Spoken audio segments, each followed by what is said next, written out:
nossa gravação, para a nossa aula de hoje. Então tá certo. Pessoal, como eu havia falado para aqueles que já chegaram antes, hoje a nossa aula é de sociologia, certo? Com o tema movimentos sociais e revoluções, certo? Então, eu vou compartilhar aqui a tela para vocês acompanharem os slides. Quando eu estou nos slides, eu não estou vendo o chat, certo? Então, se aparecer alguma dúvida, ou se alguém precisar de autorização para participar da nossa chamada, eu peço para que ligue o microfone e me avise, certo? Porque eu não fico com o chat à disposição enquanto eu estou apresentando os slides, certo? Já começaram a mandar o nome seguido da presença, então eu peço para que todos façam isso para a gente conseguir gerar a lista de presença, beleza? Então, vamos aqui começar nossa aula. Todos conseguem ver? Então tá. Então, como eu falei, nossa aula é de Sociologia, aulas 35 e 36, Movimentos Sociais e Revoluções. Eu já preciso...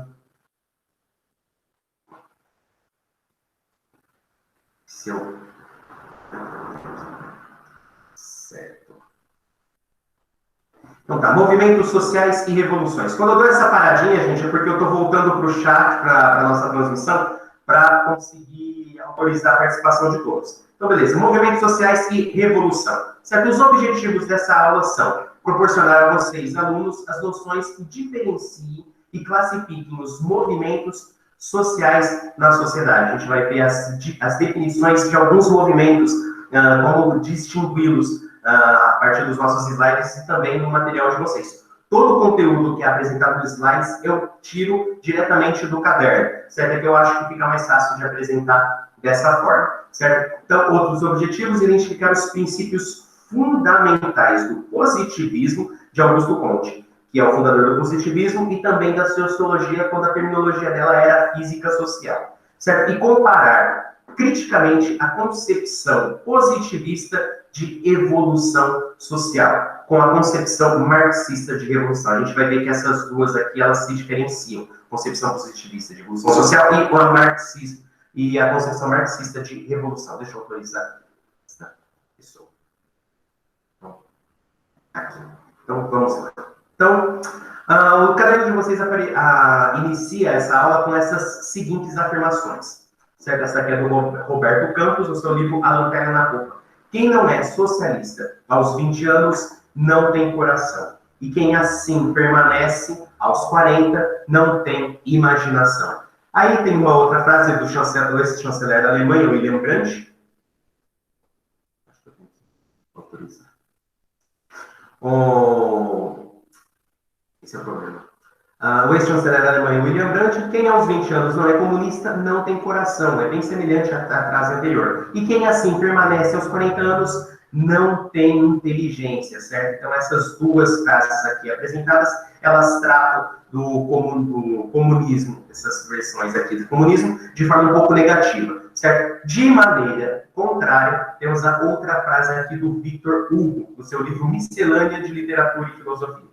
As revoluções são iniciadas por homens que fazem as circunstâncias e terminadas por homens que fazem os acontecimentos. Ou seja, nessas duas aqui, uma vez que o comunismo ele admite essa revolução, então a frase de Roberto Campos e William Brandt, elas soam de forma negativa para o comunismo, e enquanto a de Victor Hugo, ela já o trata de forma mais positiva. Certo? Então, aqui, definição genérica de socialismo e comunismo. Então, são manifestações de uma ideologia de esquerda que busca modificar a estrutura capitalista, criando uma sociedade mais justa do ponto de vista socioeconômico, certo? Então, o comunismo já parte do pressuposto de que a sociedade ela possui desigualdades e a correção dessa desigualdade existente só é possível modificando a estrutura do nosso sistema econômico, certo? Nossa estrutura do sistema capitalista, para proporcionar aí uma sociedade mais justa através disso daqui, certo?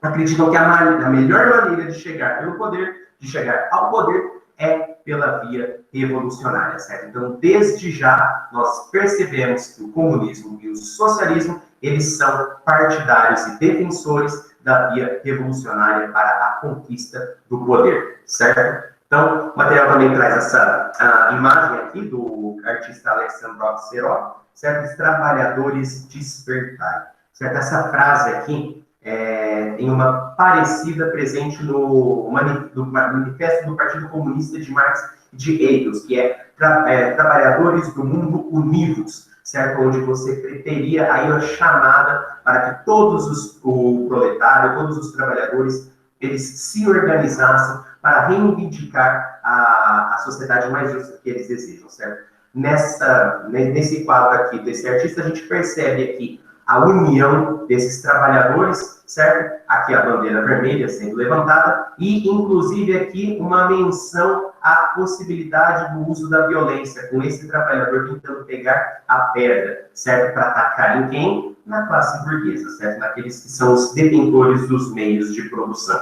Então, essas são as possíveis interpretações desse quadro que o material traz para a gente, certo? Trabalhadores unidos e tentando reivindicar por melhorias, certo? Movimentos sociais e classe operária. Os movimentos sociais, eles são mobilizações coletivas fundadas num conjunto de valores comuns, certo? Então, existem valores que estamos em comum acordo e nós batalhamos por esses valores nos movimentos sociais, e destinadas a definir as formas de ação social, mantendo ou mudando determinada situação. Então, nós temos a defesa de valores e nossa ação social. Isso aqui é definido como uma possível ação social, certo? A mobilização de um conjunto de pessoas para conseguir modificar ou manter determinada situação. Dentro do comunismo, do socialismo, é a mudança na ordem capitalista, certo? Então, os movimentos, eles podem ser distinguidos pelo grau, tipo de mudança que pretendem provocar no sistema e também pelos valores e os níveis de integração entre os seus componentes. Quem são os componentes? Os próprios membros desse grupo, certo? Então, a gente já percebe,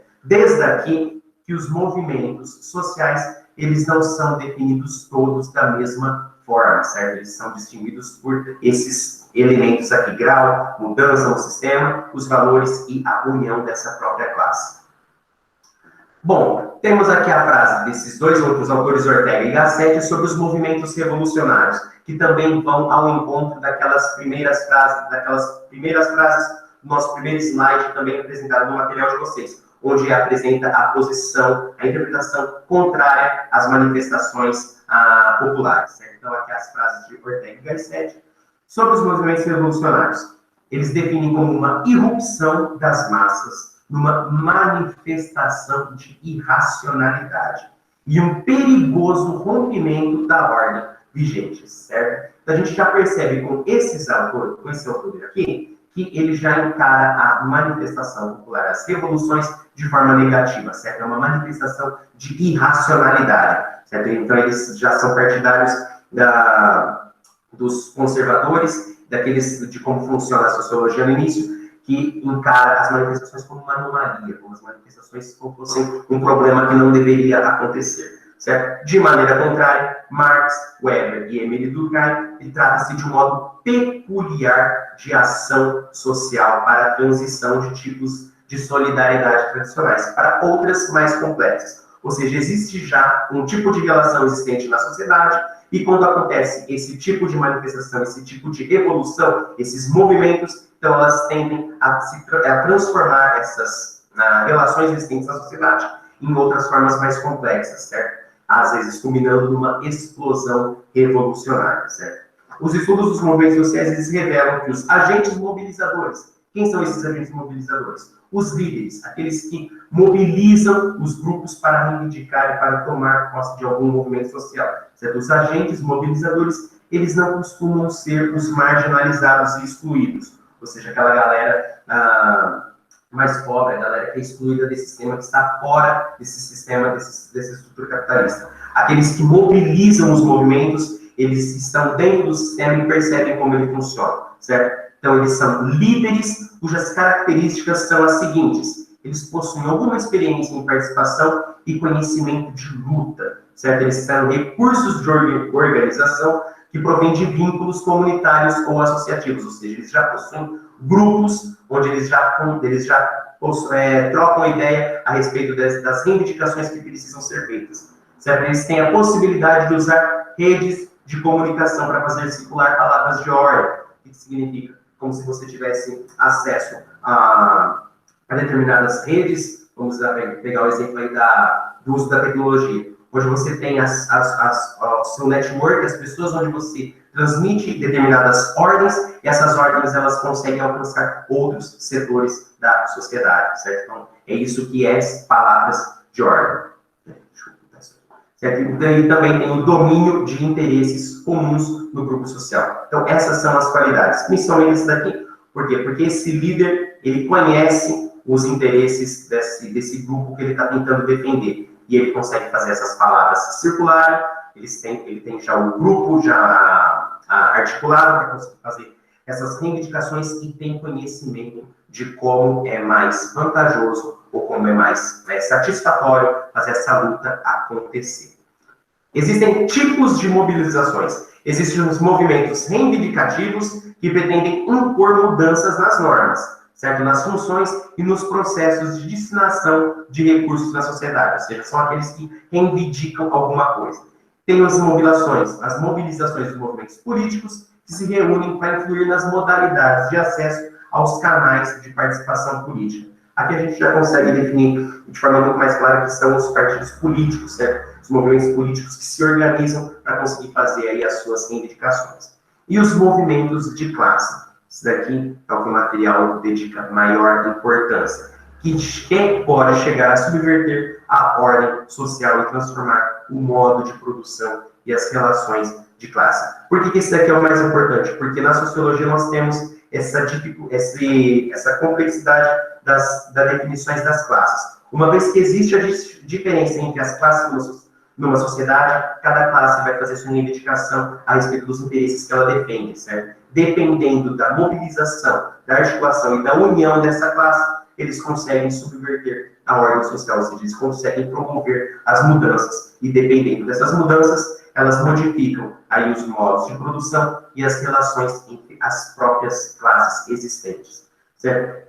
Aqui uma observação: os movimentos sociais, eles tendem para a formação de partidos, ou seja, eles tendem para a institucionalização, mas isso não é uma necessidade, certo? Isso não significa que a institucionalização é o destino de todo o movimento social, certo? Então, isso aqui, por que eles tendem para a formação de partidos? Porque essa articulação, essa união, torna mais fácil o acordo das reivindicações que serão feitas, certo? Então, por isso que eles tendem para a formação de partidos, mas isso não é algo necessário. Certo? Os movimentos, eles tendem a politizar os problemas e os interesses dos setores da sociedade, certo? Então, os movimentos, eles têm ciência do que a determinada camada, a determinada classe está reivindicando, e eles têm esses interesses da sociedade, chamando a atenção para as questões específicas. É o caso do exemplo que o material traz para a gente, certo? Foi o caso das reformas de base, reformas agrárias durante o governo de João Goulart. Foram mobilizados trabalhadores urbanos, setores médicos, intelectuais e sindicatos na reivindicação de reformas como a educação, eleitoral, tributária, bancária, agrária e urbana. Certo? No caso das ligas camponesas, que são essas daqui, certo? Sob a liderança do deputado Francisco Julião, que já é esse cara aqui, certo? Ele organizava os trabalhadores para os confrontos com os latifundiários. Certo? Então, o material está trazendo esse exemplo por quê? Porque a gente tem aqui a camada, a classe que esse cara aqui mobilizou para lutar a respeito dos interesses que eles reivindicavam. Certo? Esse daqui é um líder que possui as qualidades já mencionadas nos slides anteriores. Ele tinha ciência aqui dos desejos dessa outra classe e foi capaz de mobilizá-los para o confronto dos latifundiários. Certo? Definição dos movimentos da classe operária.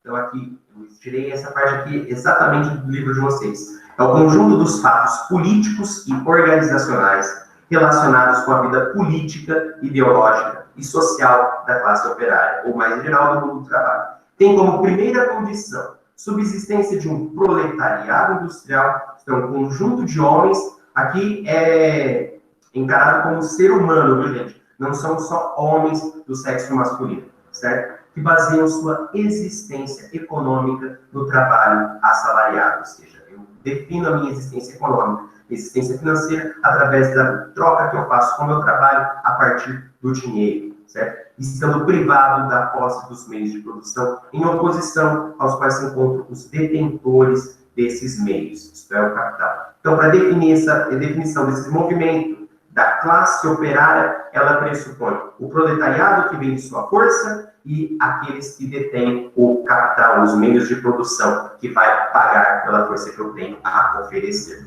Certo? Todas as organizações que atuam no movimento operário, partidos, sindicatos, cooperativas, associações de massa, são orientadas a partir de dois princípios. Ou seja, existem aquelas definições de mobilização que a gente deu, só que todas elas são orientadas através disso. O pressuposto da opressão dos abusos exercidos pelo capital, certo? E o pressuposto da divisão da sociedade industrial moderna em classes sociais. Então, existe o capital, existe aqueles que têm os meios de produção e existe as demais classes que vendem sua força, certo? Como eu já mencionei em outras aulas, a definição de classe ela é muito complexa. Por quê? Porque é difícil você definir os trabalhadores que estão vendendo sua força de trabalho de maneira geral e aqueles que possuem apenas os meios de produção. Mas, enfim. Daí as finalidades do movimento em contestar essa ordem e obter reformas, ou seja, os movimentos que possuem essas classes sociais aqui, eles estão contestando esta ordem capitalista que oprime os trabalhadores, ou mesmo de pressionar pela transformação da sociedade. Observação, não faz sentido em falar em movimento operário na era pré-industrial. Por quê? Porque essa classe de trabalhadores, os movimentos camponeses e artesãos, eles não são classificados como operários. Essa categoria de operários, ela surge após a Revolução Industrial, certo? Por quê? Porque a Revolução Industrial, ela transformou as relações de trabalho que existiam antes. Quais eram essas relações?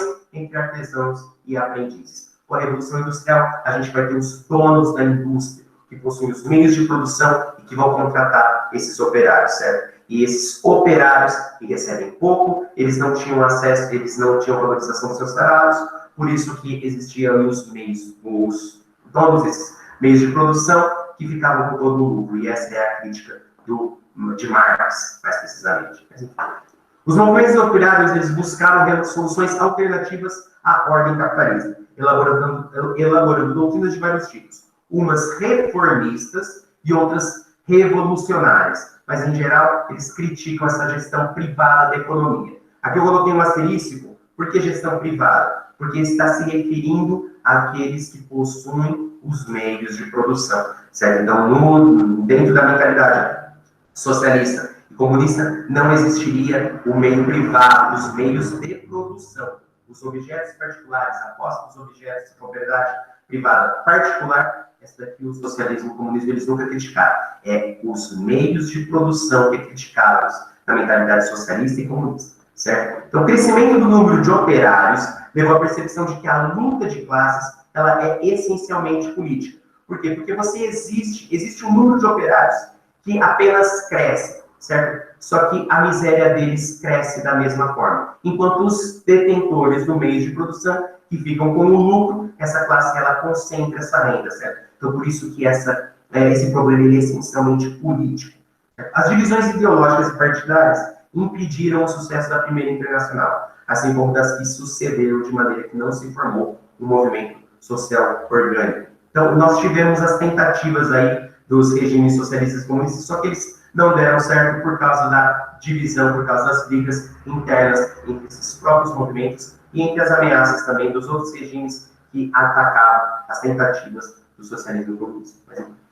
Tanto que os movimentos operários se dividiram em duas grandes vertentes: a reformista, com as vanguardas social-democratas europeias, e o trabalhismo e o chamado sindicalismo de resultado, onde você possui uma instituição que faz a mediação entre os operários e os patrões, certo? Que é o sindicato. Então, os reformistas, eles tentam, como o próprio nome já informa, reformar essa própria estrutura já existente. E existe a vertente dos revolucionários, das vanguardas comunistas, que já acreditam aí na luta armada e tudo mais. Certo? Falar em movimento operário, vanguarda comunista e luta de classes pode soar antiquado. Por quê? Porque esses termos eles desapareceram com o fim da Guerra Fria, quando o pensamento único neoliberal tentou mostrar que o desenvolvimento econômico, político e social das nações só poderia ocorrer em uma única direção.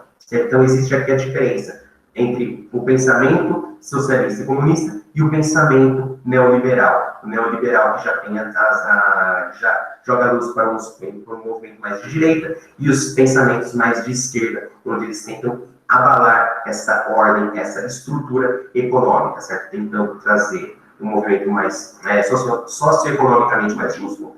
E o pensamento neoliberal, onde todos os países precisam passar pelas mesmas etapas, porque existe um fim que todos eles podem alcançar. Certo?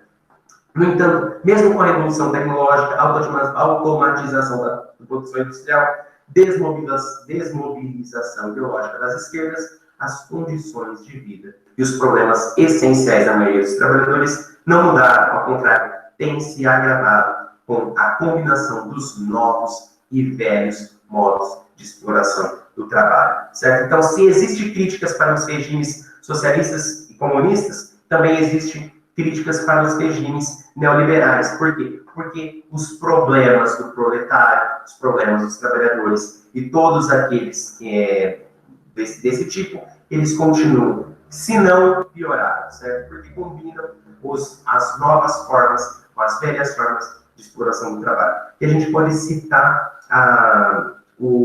essa ascensão aí dos entregadores por aplicativo, certo? Onde a porcentagem deles fica muito pouca, certo? Inclusive os estabelecimentos que têm essa adesão com os aplicativos, eles não recebem tanto dinheiro assim, certo? Então existe aí uma exploração diferente que utiliza o avanço econômico e tecnológico para continuar a exploração que sempre existiu.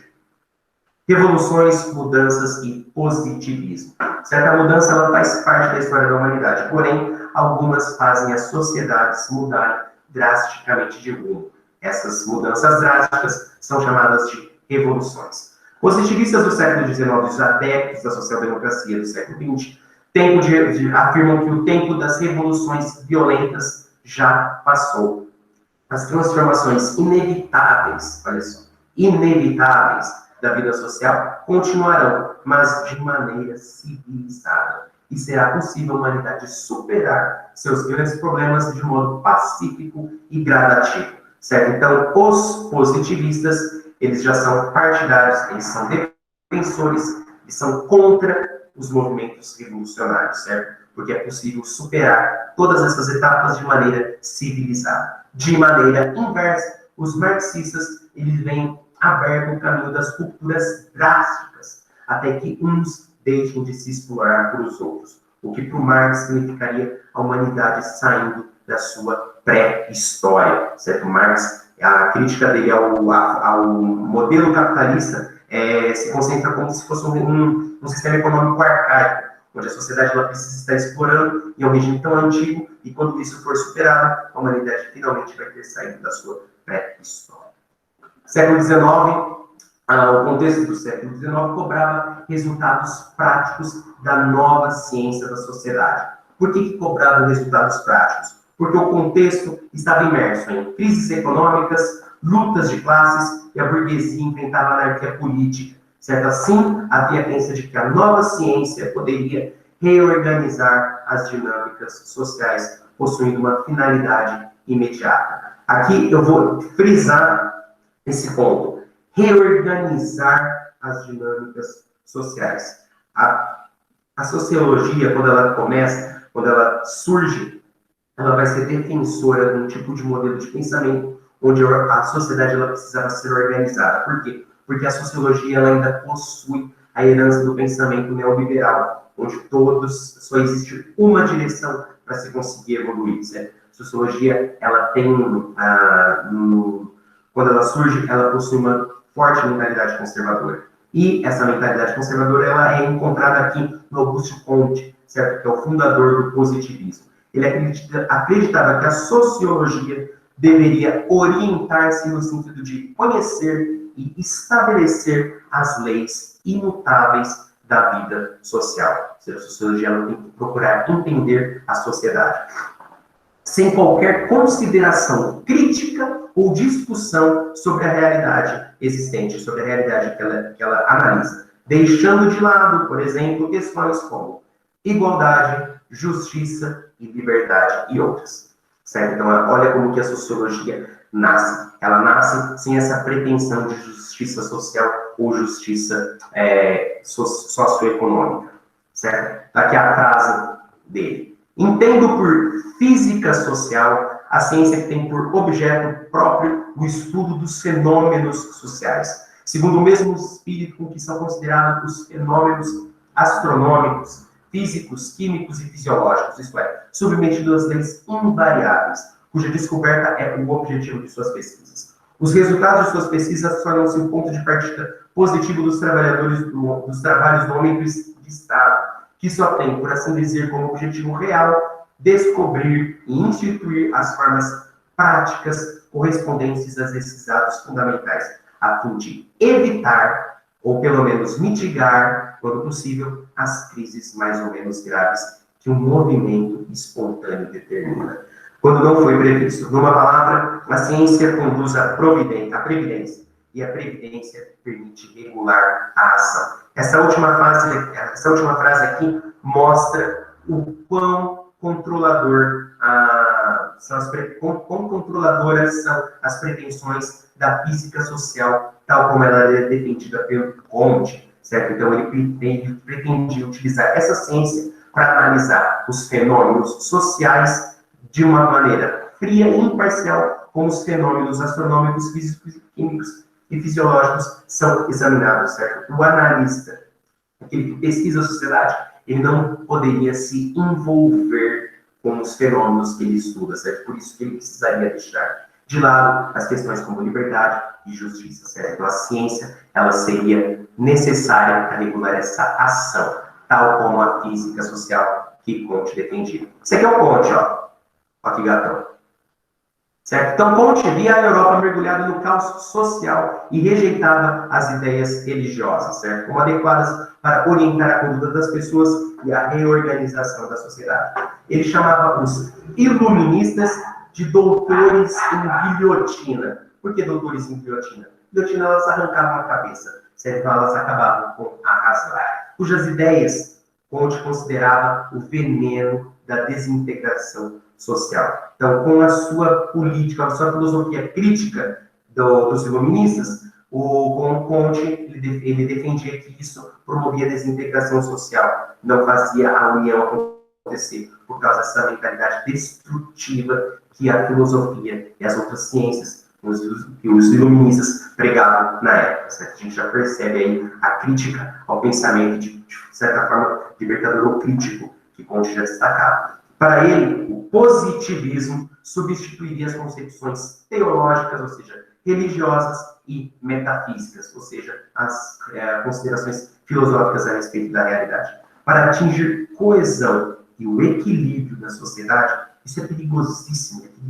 Ele queria promover uma ordem social, certo? Para atingir a coesão e o equilíbrio da sociedade, seria necessário restabelecer a ordem nas ideias e conhecimentos, criando uma crença comum a todos os seres humanos, pois assim seria mais fácil de você conseguir analisar essa complexidade que é o ser humano.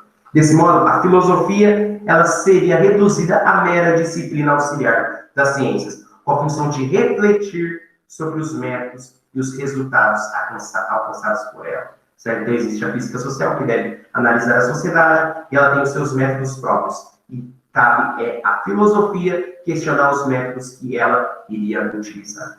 Para Comte, então, a filosofia do século XVIII era negativa, pois ela contestava as instituições e ameaçava a liberdade dos seres humanos. Então, a verdadeira filosofia, para o Comte, ela deveria proceder de modo positivo. O espírito positivo da sua filosofia, ele não tinha caráter destrutivo, e sim a preocupação de organizar a sociedade, certo? Depois da matemática, astronomia, física, química e da biologia, faltava fundar a física social, caracterizada pela subordinação da imaginação e da argumentação à observação.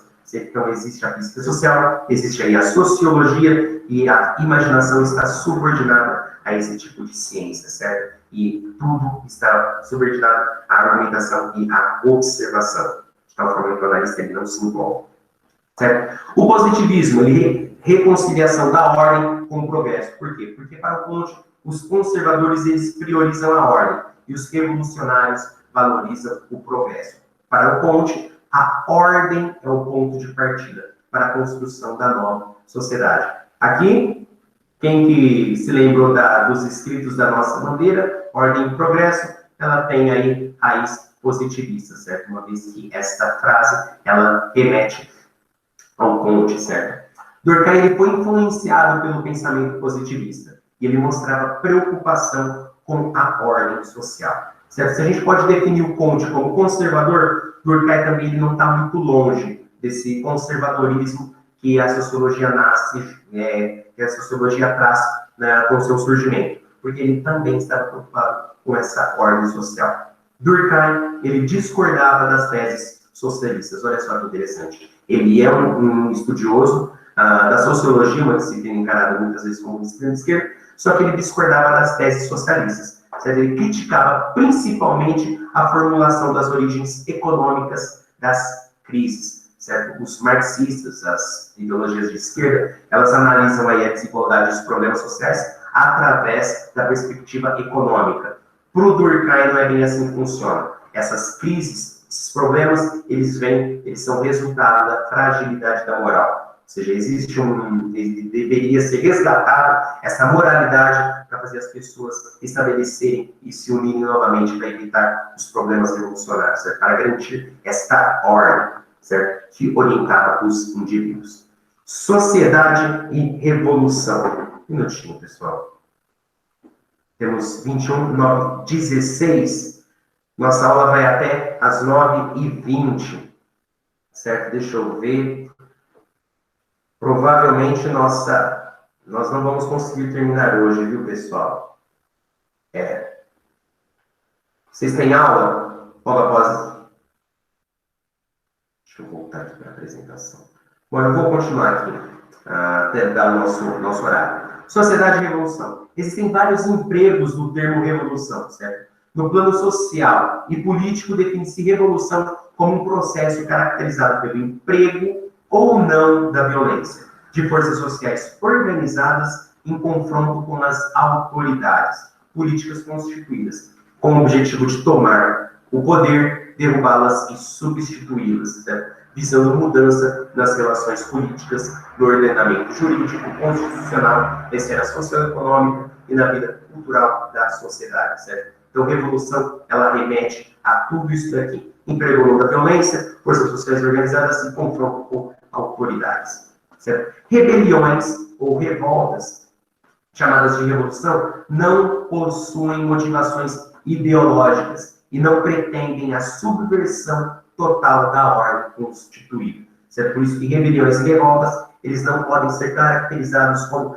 revoluções, certo? Porque eles visam a satisfação imediata. A revolução, ela, geralmente, ela não vai ter a satisfação imediata, certo? Então, visam a satisfação imediata das reivindicações políticas e econômicas, sem romper os limites da estrutura socioeconômica, diferente das revoluções, como a gente viu no slide anterior, que eles querem promover essa mudança. Certo? A revolta ela costuma ser um levante popular, e o golpe de Estado, um motim feito por um pequeno grupo pertencente às elites. Certo? Não faltam exemplos na história para descrever tanto o golpe de Estado como o motim, a revolta popular. O termo revolução ele sempre será empregado para designar um fenômeno mais amplo que rebeliões armadas e golpes de Estado com objetivos imediatos. Certo? Podem sempre ser utilizados para além desse tipo de definição.